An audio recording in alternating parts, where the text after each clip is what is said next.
Good morning, Year 5. Welcome to your English lesson. It is Wednesday, and we are looking to understand how characters' feelings are portrayed by the author. So we hopefully will be able to explain how each of the characters feel. We should be able to justify our opinion with evidence from the text, and we should be able to explain why characters may have been made to feel the way that they do. So it's a bit of a different type of lesson this morning. You have got your starter. Hopefully you've already done that, will be above this video.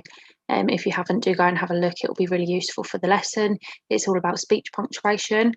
The link for it is on the PowerPoint below, but as I say, the video for the link is above this one anyway, so do go and find it and come back to me when you've done it. We're going to have a little look at chapter 3. There's not a lot that we need to read. It's literally a couple of pages. And again, I have left those pages below so you can read them at your leisure, or you can listen to me now. If you've already read them, then skip past this bit. That's fine. You don't need to listen again. So it's called Edmund and the Wardrobe. Lucy ran out of the empty room into the passage and found the other three. "It's all right," she repeated. "I've come back." "What on earth are you talking about, Lucy?" asked Susan. "Why," said Lucy in amazement, "haven't you all been wondering where I was?" "So you've been hiding, have you?" said Peter. "Poor old Lou, hiding, and nobody noticed. You'll have to hide longer than that if you want people to start looking for you." "But I've been away for hours and hours," said Lucy. The others all stared at one another. "Batty," said Edmund, tapping his head. "Quite batty." "What do you mean, Lou?" asked Peter. "What I said," answered Lucy.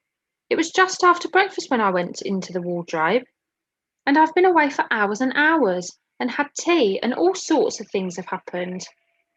"Don't be silly, Lucy," said Susan. "We've only just come out of that room a moment ago, and you were there then."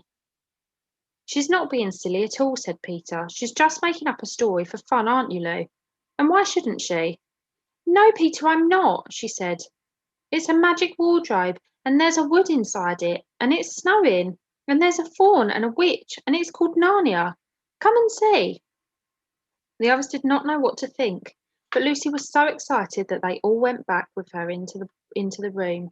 She rushed ahead of them, flung open the door of the wardrobe, and cried, "Now go in and see for yourselves." "Why, you goose?" said Susan, putting her head inside and pulling the fur coats apart. "It's just an ordinary wardrobe. Look, there's the back of it." Then everyone looked in and pulled the coats apart, and they all saw, Lucy herself saw, a perfectly ordinary wardrobe. There was no wood and no snow, only the back of the wardrobe, with hooks on it. Peter went in and rapped his knuckles on it to make sure that it was solid. "A jolly good hoax, Lou," he said as he came out again. "You really have taken us in, I must admit. We half believed you." "But it wasn't a hoax at all," said Lucy. "Really and truly, it was all different a moment ago. Honestly, it was, I promise." "Come, Lou," said Peter. "That's going a bit far. You've had your joke. Hadn't you better drop it now?" Lucy grew red in the face and tried to say something, though she hardly knew what she was trying to say, and burst into tears. For the next few days she was very miserable. She could have made it up with the others quite easily at any moment, if she could have brought herself to say the whole thing was only a story made up for the fun. But Lucy was a very truthful girl, and she knew that she was really in the right, and she could not bring herself to say this. The others who thought she was telling a lie, and a silly lie too, made her very unhappy. The two elder ones did this without meaning to, but Edmund could be spiteful, and on this occasion he was spiteful. He sneered and jeered at Lucy, and kept on asking her if she had found any other new countries in other cupboards all over the house. What made it worse was that these days ought to have been delightful. The weather was fine, and they were out of doors from morning to night. bathing, fishing, climbing, and lying in the heather. But Lucy could not properly enjoy any of it, and so things went on until the next wet day. And that's where I'm going to stop. So we are going to have a little look at Lucy and Edmund. What has happened since Lucy has come back from Narnia? Have a little think.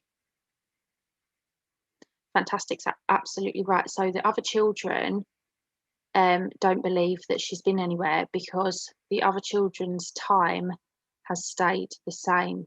So in their mind, Lucy has been in the wardrobe for seconds, maybe minutes, but no longer than that. But Lucy has had this whole adventure, okay, and that's where the time travel begins to come into the story, so why it's relevant to our topic. Why has Edmund decided to believe Lucy less than the others? What do you think?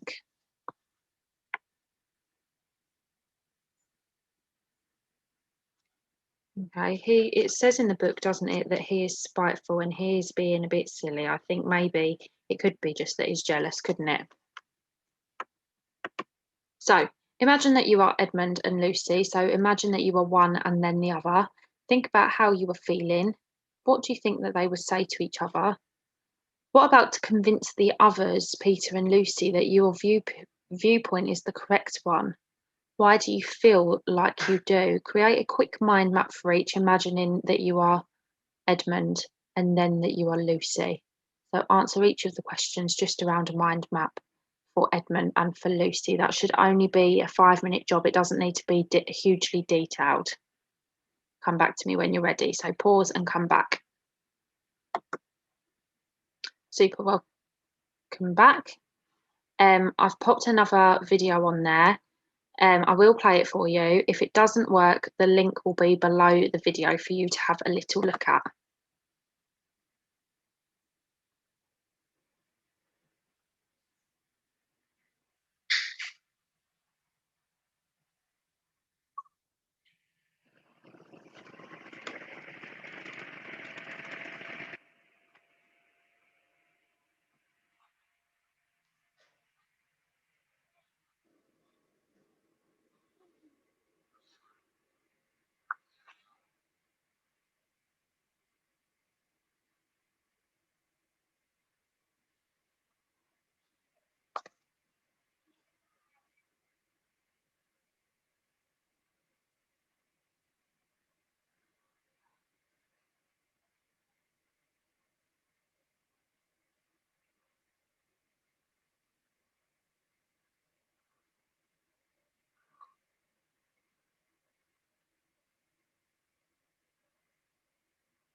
Okay, so that was just to give you a bit of an idea of the scene, more so than perhaps the story did.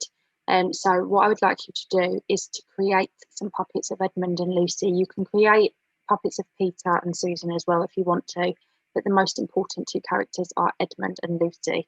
So you're going to create a conversation that Edmund and Lucy might have based around what has just happened. So Edmund is being spiteful towards Lucy. What thoughts and feelings do you think that each of them would be having? And how could you convince Edmund and the other siblings that you are telling the truth as Lucy? So you're going to do that using puppets. There is a puppet template below if you want it. Otherwise, you can create your own. That's absolutely fine.